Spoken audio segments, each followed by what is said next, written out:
నమస్కారం. 16వ తారీఖు నుంచి 31వ తారీఖు వరకు ద్వాదశ రాశుల్లోని 12 రాశుల వారికి శుభ అశుభ ఫలితాలు ఏ విధంగా ఉన్నాయో తెలియజేయడానికి ఈరోజు స్టూడియోలో మనతో పాటు ఉన్నారు ప్రముఖ జ్యోతిష ఆధ్యాత్మికవేత్త బ్రహ్మశ్రీ నందిబట్ల శ్రీహరి శర్మ గారు. మరి గురువు గారితో మాట్లాడి ద్వాదశ రాశుల్లోని 12 రాశుల వారి శుభ అశుభ ఫలితాలు ఏ విధంగా ఉన్నాయనే అంశం గురించి తెలుసుకుందాం.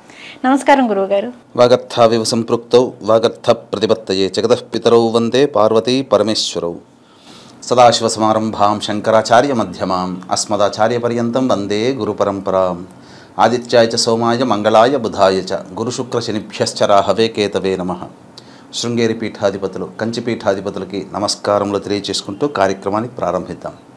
గురువుగారు, వృశ్చిక రాశి వారికి వచ్చేసి ఈ జూలై మాసంలోని 16వ తారీఖు నుంచి 31వ తారీఖు వరకు మరి వీరికి శుభ అశుభ ఫలితాలు ఏ విధంగా ఉన్నాయనే అంశం గురించి మాకు ఒకసారి తెలియచేయండి గురువుగారు. ఇక్కడ జూలై మాసంలో 16 నుంచి 31 తారీఖు వరకు వృశ్చిక రాశి వారికి ఏ విధంగా ఉండబోతుందో తెలుసుకునే ముందు గ్రహ సంచారం తెలుసుకుందాం. 11వ ఇంట కేతువు, 5వ ఇంట రాహువు, శని, 4వ ఇంట వక్రీకరించే స్థితి పొంది ఉండడం, అలాగే 7వ ఇంట కుజ గురుల యొక్క స్థితి, 9వ ఇంట రవి శుక్ర బుధుల యొక్క స్థితి. కాబట్టి విశేషంగా దైవానుగ్రహాన్ని సూచించే గ్రహాల యొక్క అనుగ్రహం సంపూర్ణంగా ఉన్నటువంటి కారణం చేత వృశ్చిక రాశి వారికి అన్ని రకాలుగా యోగదాయకంగా ఉంటుంది. దైవం సంపూర్ణంగా సహాయ సహకారం అందిస్తుంది. కాకపోతే గత జన్మ కర్మదోషాన్ని సూచించేటువంటి శని భగవాన్ యొక్క అనుగ్రహం లేకపోవడం, అర్ధాష్టమ శని దోష ప్రభావం ఉండడము, అట్టి శని వక్రీకరించి ఉన్నటువంటి కారణం చేత శుభాలుగా అయినప్పటికీ అశుభాలైనప్పటికీ కూడాను మనకు మిశ్రమమైనటువంటి ఫలితాలు ఉంటాయి. దైవానుగ్రహం ఉన్నప్పటికీ కూడాను శుభ అశుభ మిశ్రమ ఫలితాలు ఉంటాయని చెప్పవచ్చు. అయితే గమనించుకున్నట్లయితే శని వక్రీకరించినటువంటి కారణం చేత గృహానికి సంబంధించినటువంటి మరమ్మతులు చేయాల్సినటువంటి అవకాశం కానీ, లేకపోతే తల్లిగారి ఆరోగ్యం పట్ల సంబంధించినటువంటి వ్యవహారంలో కానీ మీకు సంబంధించి కొన్ని ఇబ్బందికర పరిస్థితులు తలెత్తుతాయి. అలాగే గమనించుకున్నట్లయితే వాహనానికి సంబంధించినటువంటి మార్పులు చేర్పులకు సంబంధించినటువంటి నిర్ణయాలు తీసుకుంటారు. అయితే ప్రధానంగా దైవానుగ్రహం సంపూర్ణంగా ఉండడం, గురువు యొక్క వీక్షణ సంపూర్ణంగా ఉన్నటువంటి విశేష దృష్టి ప్రభావం వలన మీరు దైవానుగ్రహంతో అన్ని పనులు చక్కబెట్టుకుంటారు. అయితే కుజ యొక్క వీక్షణ కూడా వృశ్చిక రాశి మీద ఉన్నటువంటి ఈ కారణం చేత కొంత అతి ఆత్మవిశ్వాసము అనేటువంటిది ఉంటుంది. కాబట్టి అత్యుత్సాహాన్ని అన్ని వేళలా ప్రదర్శించి మీరే పై చేయి సాధించాలనేటువంటి తపన మీలో ఉండడం వల్ల చాలా మటుకు కొన్ని సమస్యలు కొని తెచ్చుకుంటారు. కాబట్టి ఎదుటి వాళ్ళ యొక్క స్థితిగతులను కూడా, ఎదుటి వాళ్ళ యొక్క ప్రవర్తన బట్టి మీ యొక్క ఉత్సాహాన్ని ప్రదర్శించినట్లయితే మీరు అనగా ఇక్కడ లౌక్యంతో మీ యొక్క పనులని చక్కబెట్టుకుంటే మీరే గొప్ప అనేటువంటి స్థితికి చేరుకుంటే మీరు ఎప్పుడు కూడాను విజయాన్ని పొందలేరు. దైవానుగ్రహం తోడైనప్పటికీ కూడాను వజ్రం యొక్క విలువ గుర్తించలేని వాడికి వజ్రం దొరికినా ఎలా అయితే మనకు మంచి జరగదో, అలాగే దైవానుగ్రహం తోడై ఉన్నప్పటికీ కూడాను నేనే గొప్ప అనుకునేటువంటి అహంతో ఉన్నటువంటి వ్యక్తికి దైవానుగ్రహం కూడా ఏమీ చేయలేదు. కాబట్టి జాగ్రత్తలు పాటించండి, లౌక్యంతో మీరు మెలగండి. అలాగే న్యాయ సంబంధమైనటువంటి కోర్టు సంబంధమైనటువంటి విషయాల్లో మీకు కొంత ప్రతికూలమైనటువంటి ఇబ్బందికర పరిస్థితులు తలెత్తేటువంటి అవకాశం ఉంది. కాబట్టి జాగ్రత్తలు పాటించండి. అయితే ముఖ్యంగా వృశ్చిక రాశి వారికి సంబంధించి వివాహానికి సంబంధించినటువంటి నిర్ణయాలు శుభ పరిణామంగా మారుతాయి. మీకు వివాహ సంబంధములు కుదిరేటువంటి అవకాశాలు ఉన్నాయని చెప్పవచ్చు. అయితే ప్రధానంగా జీవిత భాగస్వామి, వ్యాపార భాగస్వామితో సత్సంబంధాలు పెరగడం ద్వారా మీకు అనుకున్నటువంటి సమయంలో కొంతవరకు మీకు శుభ ఫలితాలు పొందుతారని చెప్పవచ్చు. అయితే అన్ని రకాలుగా వ్యాపారస్తులకి లాభదాయకమైనటువంటి పరిస్థితి ఉంటుంది. అయితే ఎప్పుడు ఏ విధమైనటువంటి రోజుల్లో మంచి జరుగుతుంది, ఏ విధమైనటువంటి రోజుల్లో చెడు జరుగుతుంది, ఎప్పుడు ఖర్చులు ఎక్కువగా పెట్టుకోవాలి, అలాగే ఎప్పుడు అధిక ధన ఆదాయం ఉంటుందనే విషయం గురించి గమనించుకున్నట్లయితే 16వ తారీఖు రోజున ప్రధానంగా మీకు అధిక ధన వ్యయం అయ్యేటువంటి అవకాశాలు ఎక్కువగా ఉన్నాయని చెప్పవచ్చు. ఇక గమనించుకున్నట్లయితే ఈ సంబంధించినటువంటి వృశ్చిక రాశి వారికి 17, 18 తారీఖుల్లో మానసికమైనటువంటి ఆందోళన తగ్గి సంతోషముగా గడిపేటువంటి అవకాశాలు ఎక్కువగా ఉన్నాయని చెప్పవచ్చు. సమయానికి భోజనం చేయడం కావచ్చు, లేకపోతే అన్ని రకాల పనులు సమయానికి పూర్తి అవ్వడం అనేటువంటి విషయం 17, 18 తారీఖుల్లో ఉంటుంది. ఇక 19, 20, 21 తారీఖుల్లో విశేష ధనము ఖర్చు అయ్యేటువంటి అవకాశం ఉంది. కాబట్టి జాగ్రత్తలు పాటించండి. కుటుంబ సభ్యులతో వాగ్వివాదాలు చోటు చేసుకోకుండా ఉండడమే గమనించుకోవాలి. అయితే మీ యొక్క వాక్కుని ఎంత అదుపులో ఉంచుకుంటే 19, 20, 21 తారీఖుల్లో అంత ఆనందదాయకంగా ఉంటారని చెప్పవచ్చు. ఇక 22, 23 తారీఖుల్లో మీకు ప్రధానంగా ఇతరుల యొక్క సహాయ సహకారాలతో, బంధుమిత్రుల యొక్క ఆనందంతో ఈ యొక్క 22, 23 తారీఖులు అన్నీ కూడాను గడిచిపోతాయని చెప్పవచ్చు. ఇక 24, 25 తారీఖుల్లో కార్యహాని జరిగేటువంటి అవకాశం ఉంటుంది.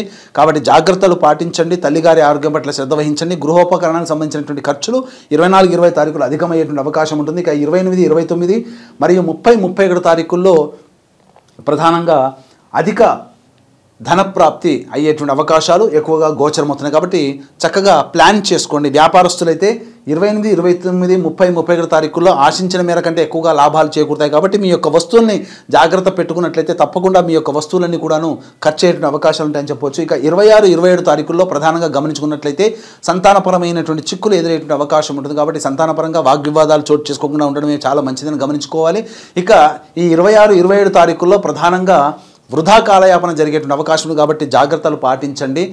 మీకు అనారోగ్యం చేసే అవకాశాలు కూడా ఈ యొక్క 26, 27 తారీఖులో ఉంటుంది. కాబట్టి జాగ్రత్తగా ఉన్నట్లయితే అన్ని రకాల సమస్యల నుంచి బయటపడవచ్చు. ఏ తర్వాత చెప్పొచ్చు ఏదంటే ప్రధానంగా 17, 18, 22, 23, 28, 29, 30, 31 తారీఖులు ఈ యొక్క వృశ్చిక రాశిలో జన్మించినటువంటి వారికి అనుకూలంగా ఉంటుంది. ఏ రంగంలో ఉంటారో ఆ రంగంలో వారికి లాభాలు కలుగుతాయి.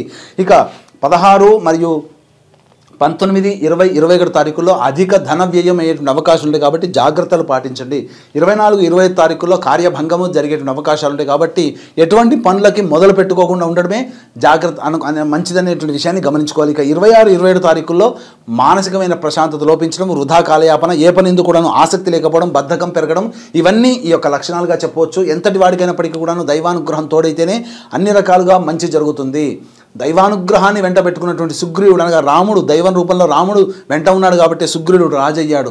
అలాగే దైవం వెంట ఉన్నాడు కాబట్టి విభీషణుడు చిరంజీవిగా అయ్యాడు, లంక రాజ్యాధిపతి అయ్యాడు. కాబట్టి అన్ని రకాలుగా దైవం తోడున్నటువంటి మానవుడికి అన్ని రకాల సహాయ సహకారాలు సకాలంలో అందుతాయి. కష్టాలన్నీ కూడాను తొలగిపోతాయి. అవి బాధించకుండా అన్నీ కూడాను సమసిపోతాయని చెప్పడంలో ఏమాత్రం సందేహం లేదు. కాబట్టి దీన్ని దృష్టిలో పెట్టుకొని మా పీఠం ఆధ్వర్యంలో ఈ నెల 21వ తారీఖు రోజున గురు పౌర్ణమి సందర్భంగా శ్రీకాళహస్తి క్షేత్రంలో రాహుకేతు పూజ మరియు విద్యార్థుల కోసం సరస్వతి దక్షిణామూర్తి హోమాలు మరియు వృషభ మిథున కర్కాటక సింహతుల వృశ్చిక మకర కుంభమీన రాశుల్లో జన్మించినటువంటి వారికి శనిదోష పరిహారార్థమై శనీశ్వర హోమం, అఘోర పాశుపతి మంత్ర హోమం జరిపించడం జరుగుతుంది. వృశ్చిక రాశి వారికి అర్ధాష్టమ శని దోషం కూడా ఉంది కాబట్టి ఈ కార్యక్రమంలో పాల్గొనే ప్రయత్నం చేయండి. అలాగే వివాహం, ఉద్యోగం, దాంపత్యం, అనారోగ్య సమస్యల నివారణకి 18 రకాల హోమాలు కేవలం 1500 రూపాయలకి ఈ యొక్క కార్యక్రమంలో మీ గోత్రనామాలతో చేయించడం జరుగుతుంది. అలాగే సంవత్సరం పొడుగుతా మా పీఠమాధ్వర్యంలో వివిధ క్షేత్రాలలో జరిగేటువంటి కార్యక్రమంలో గోత్రనామాలు కూడా నమోదు చేసుకోవచ్చు. అవకాశం ఉన్న వాళ్ళు కార్యక్రమ తదనంతరం కాంటాక్ట్ చేసి పూర్తి వివరాలు తెలుసుకోవచ్చు. ఓకే గురువుగారు, వృశ్చిక రాశి వారికి వచ్చేసి 16 నుంచి 31 వరకు మరి వారి ఫలితాలు ఏ విధంగా ఉన్నాయి అనే అంశం గురించి అయితే తెలియజేశారు. అలాగే వచ్చేసి ఏంటంటే వీరికి 16 నుంచి 31 తారీఖు వరకు వీరికి ఇంకా అదృష్టం చేపట్టాలి అంటే మరి ఏ దేవుని ఆరాధించి ఎటువంటి పరిహారం చేసుకుంటే వీరికి బాగుంటుంది అంటారు? ప్రధానంగా గమనించుకున్నట్లయితే 19, 20, 21 తారీఖుల్లో ఈ యొక్క వృశ్చిక రాశిలో జన్మించినటువంటి వారు ఆంజనేయ స్వామి దేవాలయానికి చేరుకొని ఆంజనేయ స్వామి దేవాలయం చుట్టూ శివాయ నమః లేదా శ్రీరామ అనుకుంటూ 27 ప్రదక్షిణలు చేసి ఆ స్వామి ముందర హనుమాన్ చాలీసా 8 సార్లు పారాయణం చేయండి.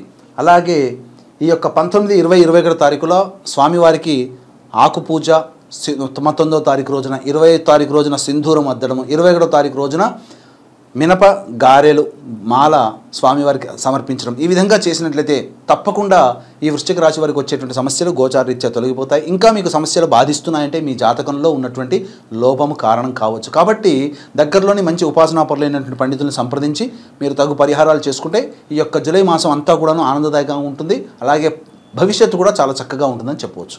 ఓకే గురుగారు, వృశ్చిక రాశి వారికి వచ్చేసి ఈ జూలై మాసంలోనే 16 నుంచి 31 తారీఖు వరకు శుభ అశుభ ఫలితాలు ఏ విధంగా ఉన్నాయి, మరి వీరు దాటికి ఎటువంటి పరిహారం చేసుకుంటే బాగుంటుంది అనే అంశం గురించి అయితే మాకు చాలా చక్కగా చెప్పారు. ధన్యవాదాలు గురుగారు. సర్వం శ్రీ ఉమామహేశ్వర పరబ్రహ్మార్పణమస్తు.